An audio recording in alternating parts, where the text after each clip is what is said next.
Welcome back to Andelz Copperwolf's continued adventures. Pardon me for trying yet a different software setup. I'm trying to get things that work great. Where we left off, Andelz was in trouble. He had barely escaped by a little bit of trickery, a little bit of wrestling, and turning into a squirrel at an opportune moment. As a Therian, he can do that. And now he is confused and probably being pursued by an old colleague who is now some sort of necromancer, but maybe not, named Asantha Labsnot. He was sort of rescued by the power named Nash, who's in charge of ruthlessness, and was told to visit Nash's temple. So not knowing what else to do, he does that, scurrying across the streets of Orlanak town as a squirrel. And as he catches his breath a little bit, then he gets his resilience back, but his composure is still minimal. He's been through a lot. He'll have to rest better before he can recover his composure.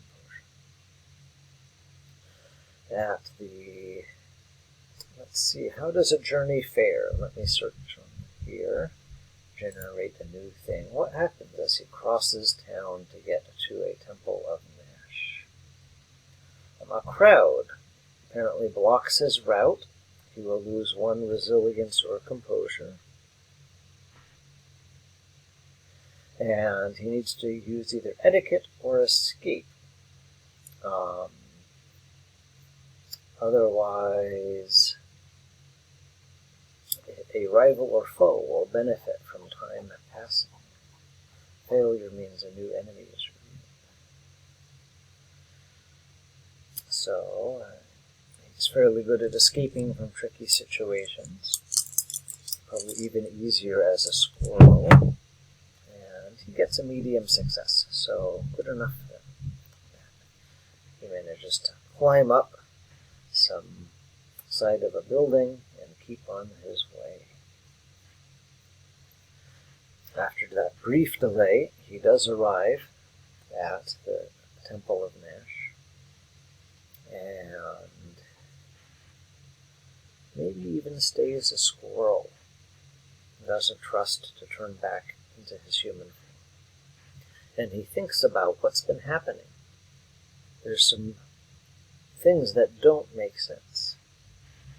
One, that when Nash briefly visited him, and it was sort of a prison cell, but not really, Nash said that someone was pretending to be a necromancer, to do things that seemed like undead. Another was that Asantha called out to a colleague named Rilma. The name Rilma Langbark is known to our hero. Andelz Copperwolf used to carry a magic bounty poster created by Nash because Rilma Langbark was wanted for crimes as a necromancer. But the bounty poster, when you hold it, the magic tells you the distance and direction to the criminal, and it was far out of town. So either this is a different Roma, or, Andelz suspects more likely, there is an ogre impersonating someone, and maybe the true Roma is hiding out of town from bounty hunters, and this ogre is impersonating him in the building he escaped from, or the other way around. Maybe the bounty poster somehow doesn't know the ogre's true name, and is just going by the fact that the ogre was the criminal and impersonating Roma and has fled town. That's a kind of detail about bounty posters that Andelz doesn't know. Maybe he will get answers here. He looks around. Is there some sort of official here? A priest or priestess of Nash? Let's see how his fortune fares. I would think it is likely. Oh, certainly, yes. So Andelz pauses, looks around. There doesn't seem to be any pursuit or holler, so he turns back to his own self and approaches this person. He says, "Pardon me, I am in need of help." So who is the priest or priestess? It's Robe Lasthearth, says the random generator. Robe says, "Welcome to this temple. How can a servant of Nash help you?" And Andelz is not sure how much to reveal. He says, I have heard that there's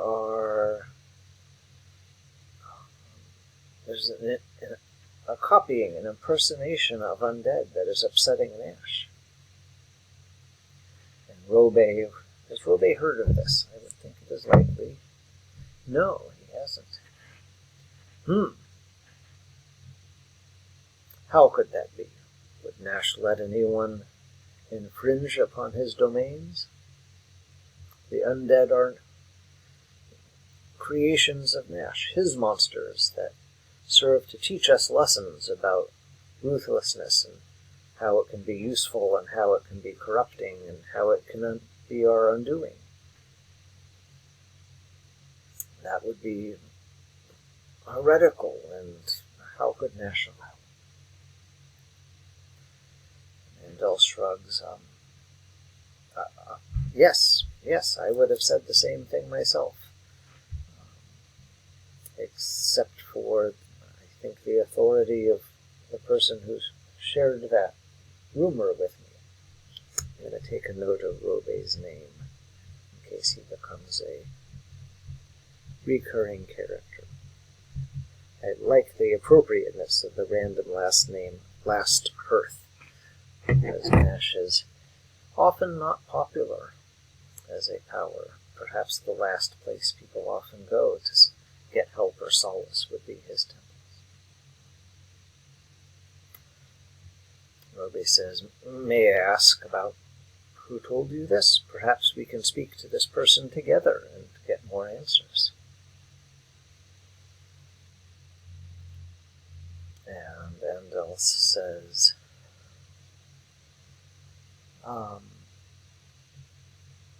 he doesn't really want to say that he was visited by Nash. That seems pompous, a way to get in trouble with the priest.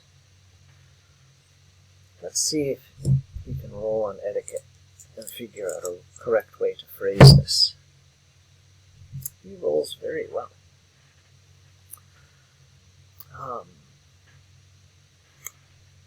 It may have only been a vision, but I think Nash himself appeared to me. Have you heard of such things? I confess that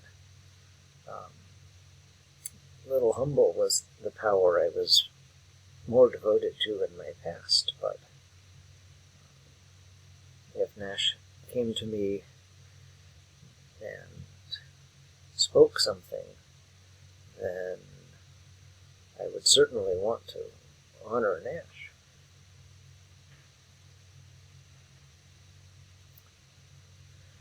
Is Robe willing to continue this, or does he dismiss?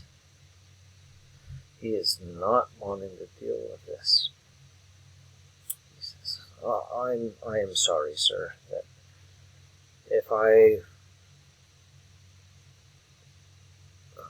extended help to everyone that thought they had seen or heard something from Nash, then that would just have me on fool's errands all day long. I do not want to insult you or imply that your vision was not genuine, but with only what you describe, then that is out of my domain as a priest to extend help with so little to go on. Andelz wishes he had the coin that had been put in his mouth to stupefy and dominate him, but Asantha had grabbed that from him as they wrestled before he fled.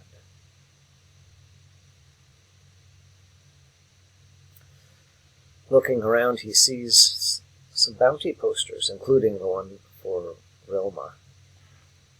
And so he asks Robe a different question, sir. Yesterday I had taken a bounty poster to hunt after Rilma Langbark. I had a long-past acquaintance who I had heard might be involved in necromancy, and I thought one way to perhaps find her would be to follow the bounty for someone who was a criminal in necromancy. Do you know if... How do I say this? It seems like I met Rilma in town not long ago, but the poster said he was far out of town. I am very concerned that there's an ogre involved impersonating someone. Could the bounty poster be leading us to someone pretending to be Rilma outside of town? Could the real Rilma be outside, and maybe I met an ogre earlier today? And Andelz walks over to the poster to touch it again and see if the distance and direction that when he closes his eyes he senses seems the same. When he grabs it, he can pull it free, and magically he gets a copy, and another one appears where it was. And when he closes his eyes, then yes, it is saying that there is a criminal named Rilma Langbark accused of necromancy who is far away. Does Robe know the answer to this? This he does. He says the bounty posters, although they are magical, know the information that someone has brought to a priest or priestess of Nash. I was not responsible for this poster, but if someone was tricked by an ogre, and the ogre gave them some name, then yes, the name and face of this ogre is what you see, and maybe not the real Roma. That could possibly be. Or, as you said, it could be the other way around, and you met an ogre today. I am not sure why an ogre would choose to impersonate a criminal, a necromancer, but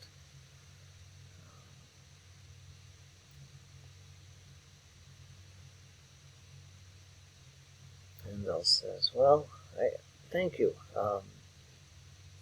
Thank you for your help, thinking to himself that Robe was not much help. And I think, good priest, that I will just rest here a little and collect my wits a bit. Certainly, says Robe. And he goes off to do his duties elsewhere in this building, and Andelz can recover his normal composure and think about what happens a little. Now Nash had asked him to come here, so I'm assuming that Andelz gets a little bit more instruction on what to do. But maybe this isn't another visitation, maybe some dream or vision, or maybe something else, some other item or person or event that happens. So I think I will roll and see which of those things occurs next. The last one, an event.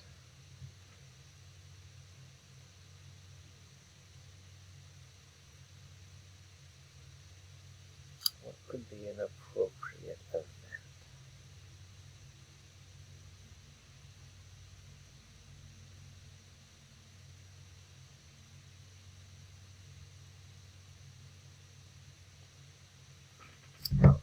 card here. I had started a plot unsuccessfully with a different PC that I just wasn't fond of, like Andelz. And it was about somebody is a traitor. The treachery is uncovered and now known, but there's not enough concrete proof to have the authorities brought in. So we can change this to apply to Asantha. She certainly now is, at least to Andelz, known to be a criminal. And this card says, by the way, if I mentioned this a while ago, this is from the Side Quest decks by Inkwell Ideas. So a letter from a now-deceased acquaintance will detail grave suspicions, giving the PCs enough information to reveal the person behind things. So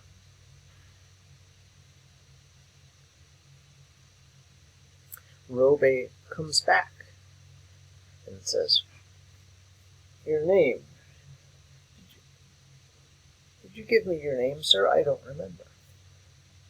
And Andelz says, "My name is Andelz Copperwolf. Why do you ask?" And Robe says, "A letter was left here, addressed to, with your name on it."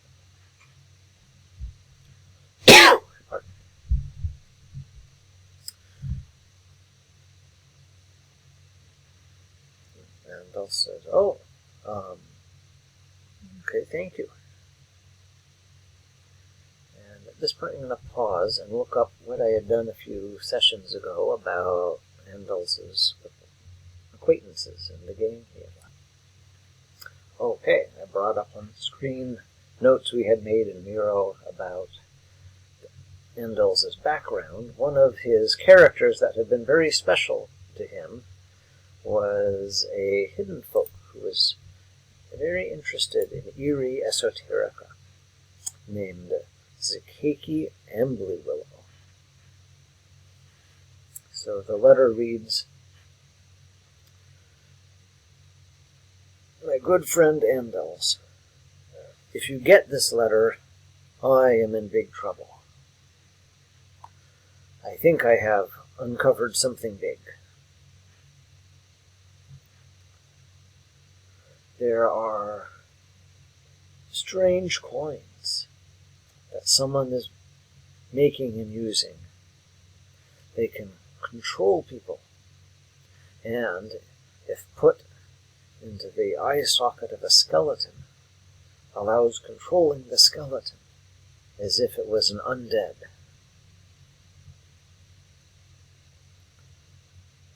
How can this be? I am going to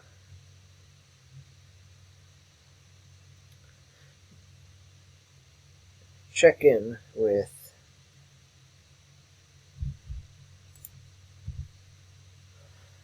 another character that they both knew, Belfer Safper.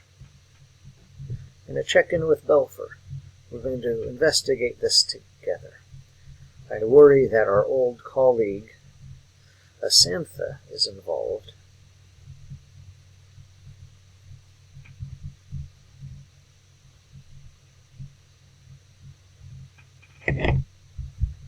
Maybe having two of her old colleagues approach her is the right thing to do."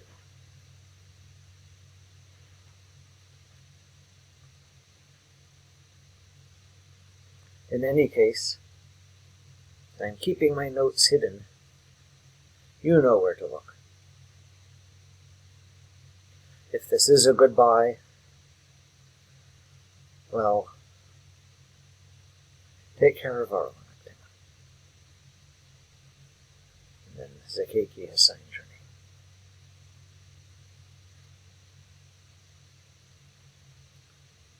There was a spot where the gang members would hide things, but there were also several of those. There's also one in particular that he knew Zakeki would use that other people would not know about. a place in a bookstore where she would often go to relax and read strange books. She didn't really care whether the things they described were true or not, as long as they were creepy and inspired her imagination. So in that bookstore there was a reading desk, and she would sometimes pin papers there underneath, where no one would know about them. So, Andelz travels there. Let's again see what happens with a journey. An unavoidable ambush, attack, or other physical danger. He loses 3 fortitude. Needs medium escape or stamina. Or his next skill check will have a big penalty, but failure means a barrier is revealed. Something happens. Let's see if he makes his escape.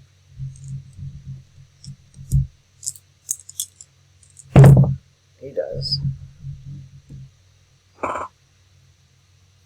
So trying to avoid anyone that might be looking for him. He has no idea how many allies Asantha has. And then he turns back into a squirrel and is scurrying across the roof traps when he runs into some sort of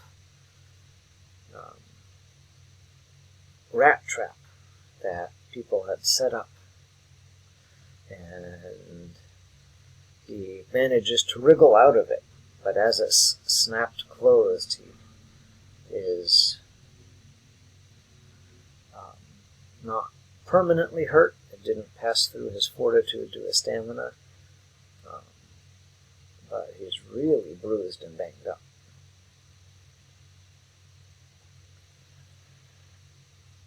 His next skill check will have a big penalty, and he kind of, in a limping way, continues to scurry along to where he's going.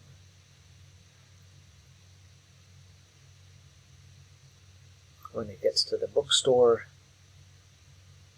then he looks up and down the street, turns back into his own form, and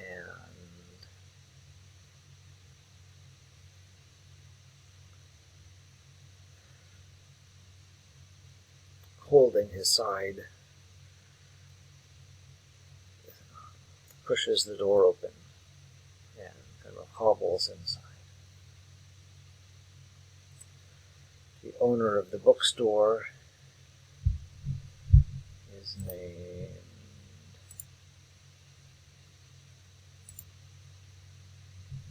Ethkus welcomes him, but looks a little alarmed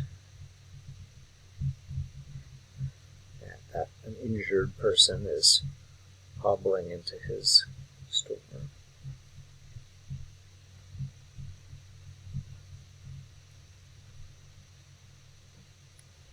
Says, "Yes, may I offer any assistance, sir?" And Andelz says,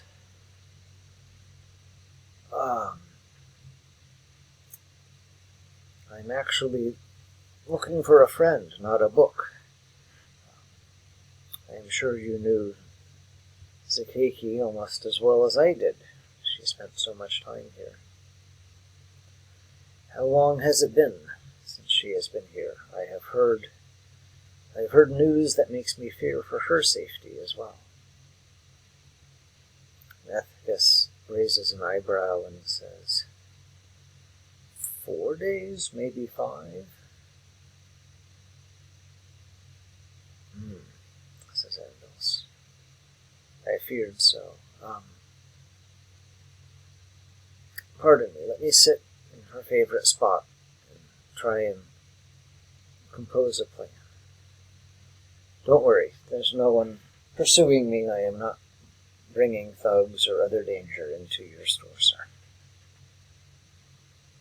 Ethkus raises an eyebrow at that, but motions Andelz to the table that they both know Zakeki preferred.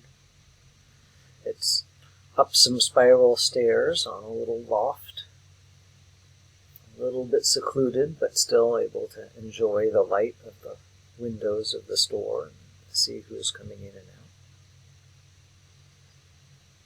out. And sure enough, Andelz finds some papers underneath.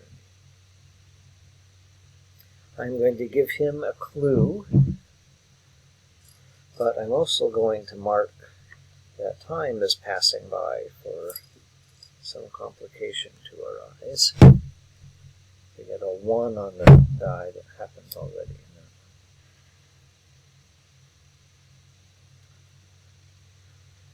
And he learns from the papers that Belfer was not captured by Asantha.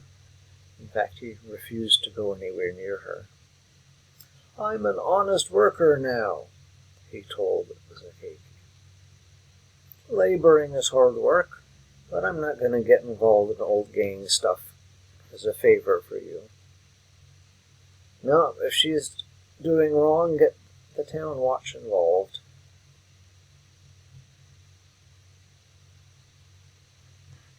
On our card, it says that following a lead means dealing with a shady mage as the first encounter.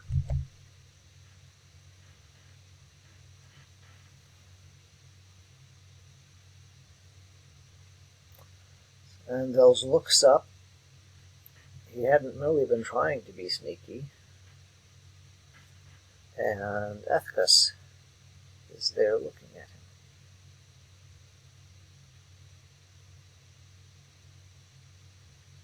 "She's in trouble and you found some papers," says Ethkus, stating things they both know to be true. Andelz says, "I fear she's probably in the kind of trouble where she cannot be rescued, perhaps only avenged." And Ethkus frowns at that. He says,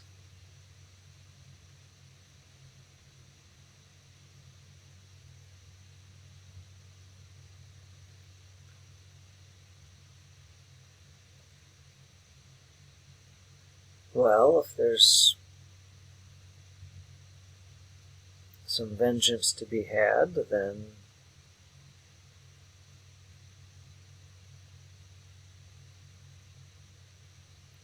I might have the right book."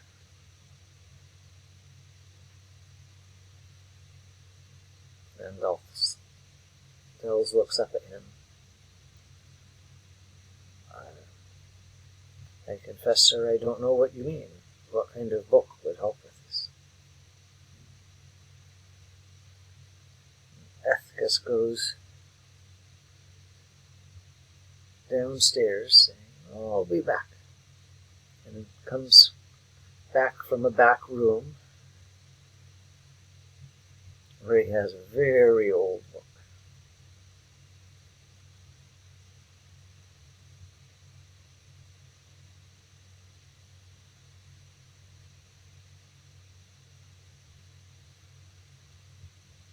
And he says that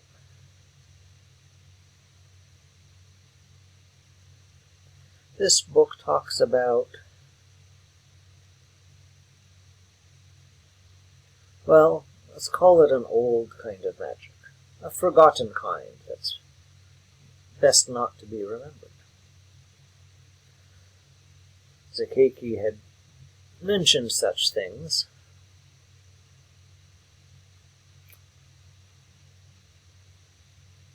To my shame, I feared that she was perhaps dealing with something real, but more likely just following stories. So I told her to be careful, magic that's about dominating a person's mind belongs in past eras. Let old things get dusty and disused. But perhaps I should have equipped her with some knowledge instead of you, and she would still be with us.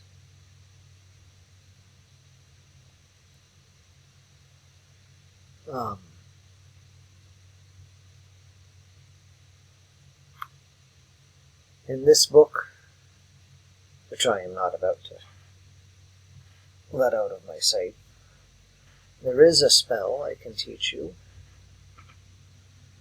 that would protect you against the magic that can dominate someone's mind. You mean a rune block? Asks Andelz. Rune blocks are physical blocks stacked together to create magic effects. A special kind of thing. They are part of the domain of the power named Futhork, who deals with small adventures and personal quests. But Ethicus says, no, this magic is older than Futhork. It is a spell of the old kind, with gestures and words.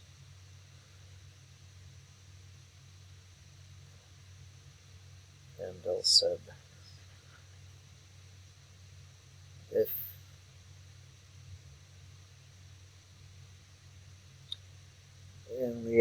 yes, there are people in town that I think are dealing with this kind of old magic. Not just because Akeki says so, but because of things I have seen and witnessed. So, I would appreciate that help. So Ethicus takes and puts a closed for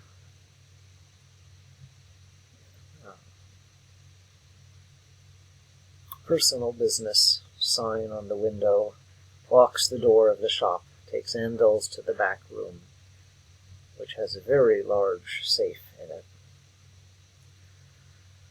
And Ethicus opens the book and doesn't let Andelz see inside, but teaches him certain sounds, phrases, and gestures.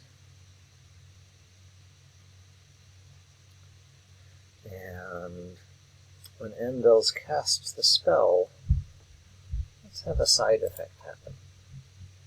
I'll go to my list of interesting side effects. See which one happens.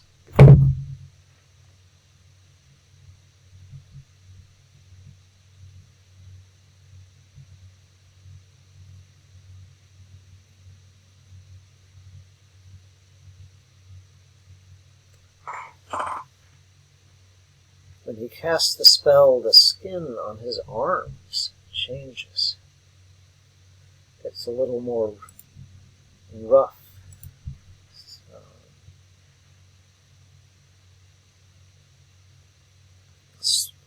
Small bumps appear. And Ethicus says, yes, that means you are doing it right.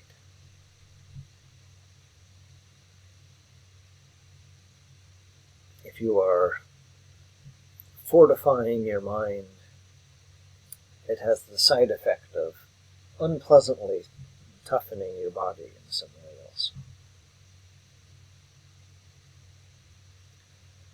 Andelz thanks him,